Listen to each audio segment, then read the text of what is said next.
What's up guys, Chris the Greek Weep here again with another Eden Zero chapter review. Now Eden Zero has honestly been really ramping up with it after the ends of the recent arcs, and I have been really excited to see where this series has been going with the arc that we've just entered. In the previous chapter, Shiki and the others managed to get to Sandra, the planet of sand, to try and find a rebel group that apparently Laguna was once a part of. And it seems like they may not be interested in joining forces with them to take down Nero, and possibly Shura as well, and the chapter more or less ended with the reveal of their boss Goodwin, who is a giant hulking cat creature. I know I kind of jumped through the last chapter very damn quickly, but not much really happened. It was just them contemplating on the plans of what's going on, and how they can make it to where Nero is, or maybe even to where Shura is, to try and stop this grand plan to stop that whole robot genocide. So, yeah, not much really happened in this chapter. And in this chapter, too, it's more or less more setup. Not too much happens, but enough happens to make us speculate on what can happen next again, for all we know. But, yeah, without further ado, let's get into Eden Zero, chapter 136, titled Goodwin. And before that, don't forget to subscribe to the channel, hit the notification bell for updates on future videos, so I can keep doing this Eden Zero content. If you really do enjoy them, let me know. I will keep doing this as much as I possibly can, and I might make Eden Zero videos separate from these manga reviews now that the anime is going to be airing during the spring. So as we open up the chapter, we actually get this nice color spread of the entire Eden Zero crew, and I have to commend Mashima here. Everybody looks really good. I like the colors they use. I like the outfits. It's honestly a really nice color spread. And Eden Zero does have some pretty good color spreads, and I have to admit, it's honestly really nice to see. But getting onto the chapter, the first page is actually colored, so that's actually pretty fun. So Goodwin introduces himself as the man who will take down Nero, same as last chapter, but then he looks at Rebecca and Happy, leans in close, and then his eyes get all starry with a grin. And he starts talking all cutesy towards Rebecca, much to the shock and confusion of everyone, even his own men, saying that he's Rebecca's biggest fan. He watches all of her videos, and he basically starts talking about like past videos that he's seen, saying how funny it is. Oh man, I just can't believe. I think once you read this, you're in the same agreement with Homura and Weiss, saying that they can't believe that he found one of those lousy videos, and here like a fan of Rebecca's videos in a place like this. Rebecca's kind of getting mixed feelings on everything that's going on, and no one really expected this. And then after thinking Oasis and Cat, Rebecca realizes that there's someone called Al Neko that always gives her like financial support through a chat in her BTuber account, and he's basically been the one that kept giving Rebecca money all this time. So how Rebecca was able to afford a ship and supplies actually makes complete sense now that her line of work was more or less like she had like almost no subscribers, and somehow someone just loved her videos so much that they would just keep giving her as much money as possible. One of his men actually comes up to him, basically saying, "How could you use our funds to support that bimbo?" Okay, I'm probably gonna be chuckling throughout this whole portion of it, so please forgive me because this is just hilarious. Goodwin then says that he was using his own money and not to whine, and then his I guess based on the design might be his right hand or one of his men or something, just says that who cares? She's fraternizing with Laguna. And then he says he forgot about him. That's right. Glaring at Laguna. And Shiki's like, oh, they're friends. That's awesome. And Wise is like, everyone reading this to Shiki is like, just shut up, man. Just shut up. So he then gives a pretty good description. He then gives a description of the Laguna that we don't know. A miserable coward who abandoned the cause, and that he never thought he'd see his face again. Laguna says that this might not get them to Nero, but they have a chance to crush Shura, and they want the help. Goodwin is a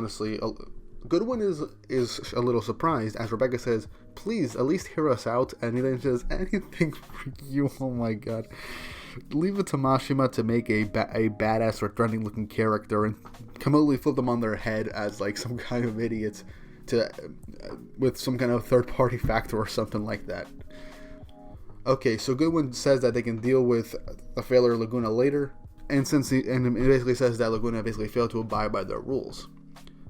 So I like how Homura basically tells Shiki, as he's still getting pretty much all excited, saying that this guy, not to let his guard down, because this guy, despite his behavior, has strong ether power, and that the other members of his gang are pretty strong as well. And Shiki, being Shiki, is like, I think we could all be good friends. We'd have powerful allies. As Homura nods in agreement.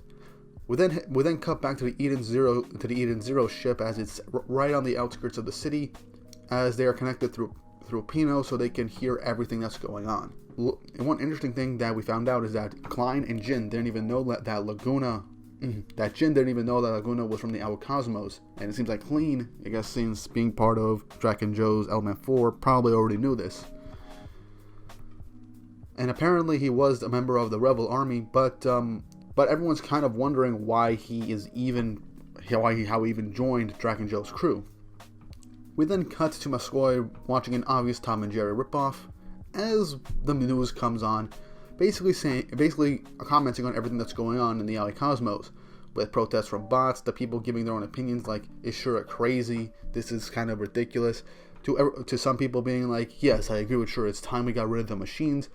And a bunch of different people giving views, even to the likes of like businessmen who are creating the bots, and even politicians and other people giving their comments on things. I mean, we cut to Lobelia giving her own thoughts on the matter. I mean, but who really cares about Lobelia?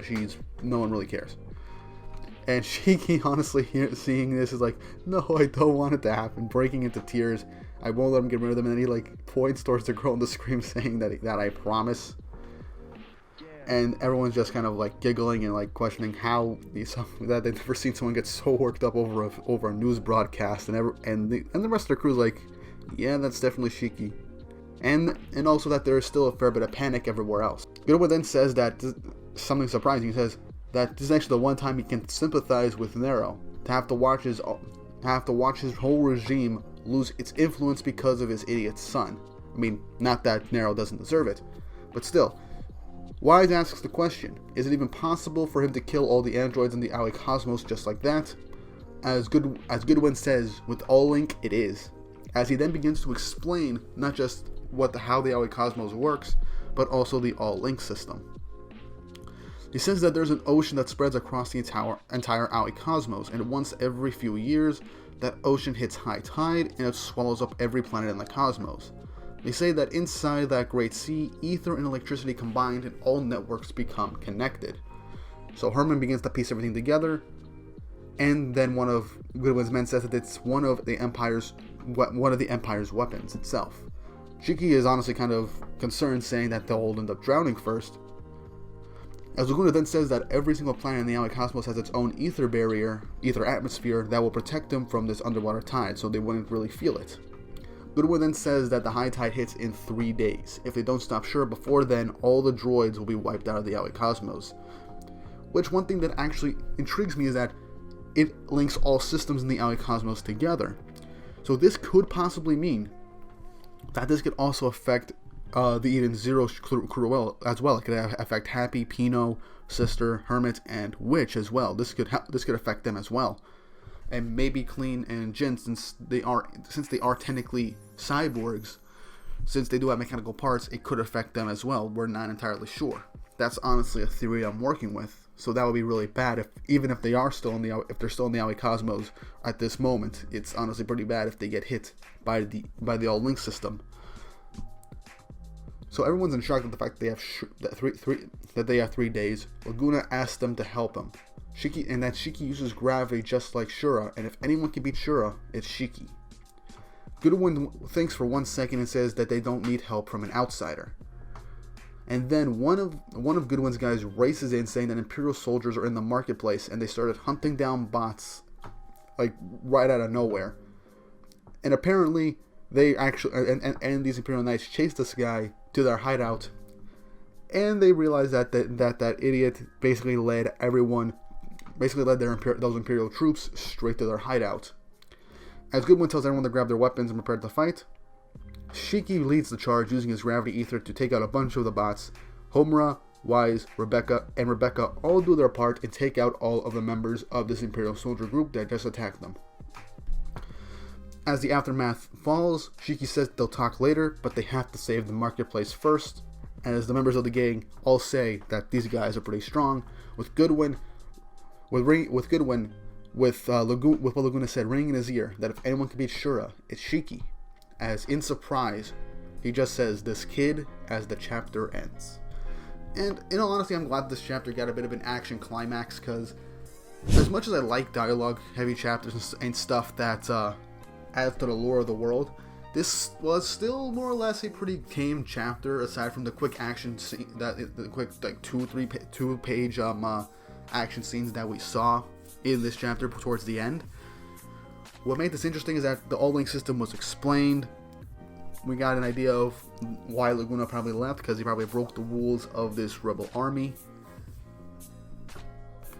And it also gives us this whole thing in the back of our minds that this all-link system might actually affect the bots on the Eden Zero. So this is even a much bigger problem than we thought, because at first I thought that the all-link system was something that connects all the bots that were already in the LA Cosmos.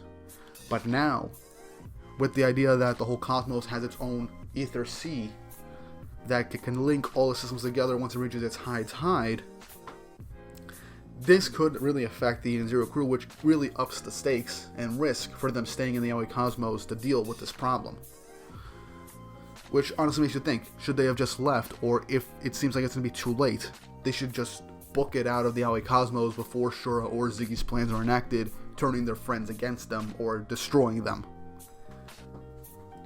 Though I do have to commend Mashima for his quick yet brief world building for the LA Cosmos, because it is interesting that this whole place, it is kind of based off of, it is ocean themed for its name and its big bad Nero. But I like the idea that the whole cosmos has its own like space, sea, and high tide, and that it rises every couple of years. So that's some pretty interesting lore and world building for the area that the main crew is in. So I do like seeing that, and the fact that they visited, I believe, only two, even though they only visited like 2 planets. We also get to see a bit of the culture, just based off the outfits and the drawings and the designs of the characters and locations. But I also like that the chapter also helped up the stakes again and reminded us how the Shiki and the rest of the crew really do have to give it their A game if they really want to stop this all-link system from destroying all the bots or turning them against the humans. And I really hope they do bring up the fact that this could actually affect the bots also. That this could also affect the bots on the Eden Zero crew. So this is something that I am incredibly curious to see. I hope this is brought up, but it might not. All we know, it can only affect bots that are already in the LA Cosmos. But yeah, that's pretty much it for the chapter, and that's how I think things are probably gonna. That's what I think of everything that's happened in this chapter. I believe after this we'll have like a nice fight in the marketplace, and maybe we'll see one of the Ocean 6 leading these Imperial troops, or a high-ranking general from Nero or Shura's army. So I would like to see that, because then we can see Shiki and the rest of the Eden Zero crew in action, and firmly approve of, and have Goodwin's approval of joining forces with them, and maybe when we see a bit of Goodwin in action. Though I do see that we might see that Goodwin that Mashima might be saving Goodwin's like powers and his strength for when they actually make it to their location, as a way of a big surprise. This guy is even stronger than you thought he was. I told you he was strong, but this guy's a hell of a lot stronger than we thought. And maybe have some kind of really incredible ether gear, for all we know. But yeah, not much else to talk about. This was honestly a pretty interesting chapter. I like this. It was another pretty tame chapter for the most part, but it did give us some bits and pieces of information that was much needed from the previous 2 chapters. But yeah, I really hope you guys enjoyed the video. Don't forget to leave a like and hit the subscribe button for updates on future videos, and hit the bell icon for updates on future videos, so YouTube algorithm can actually promote this channel and reach a wider audience. And with the Eden Zero anime coming out in April, I really do plan to make some other Eden Zero content at some point in the channel. Maybe it'll replace a chapter review every once in a while, or it will take the place of a chapter review if the manga is ever on break. But yeah, I'll see what happens with that. But I am really glad that you guys are supporting the channel and subscribing and interacting with each and every one of my videos. It's really appreciated, and I am glad that Eden Zero has been getting some pretty good support on this channel. Don't forget to leave a comment down below on what you think is going to happen and your theories of what could potentially happen in not only this arc, but future arcs, and how the reveal of the O-Link system and how it works could affect the wider scale of the Gabi Cosmos and the Eden Zero crew. With all that said and done, I hope you guys have an awesome day.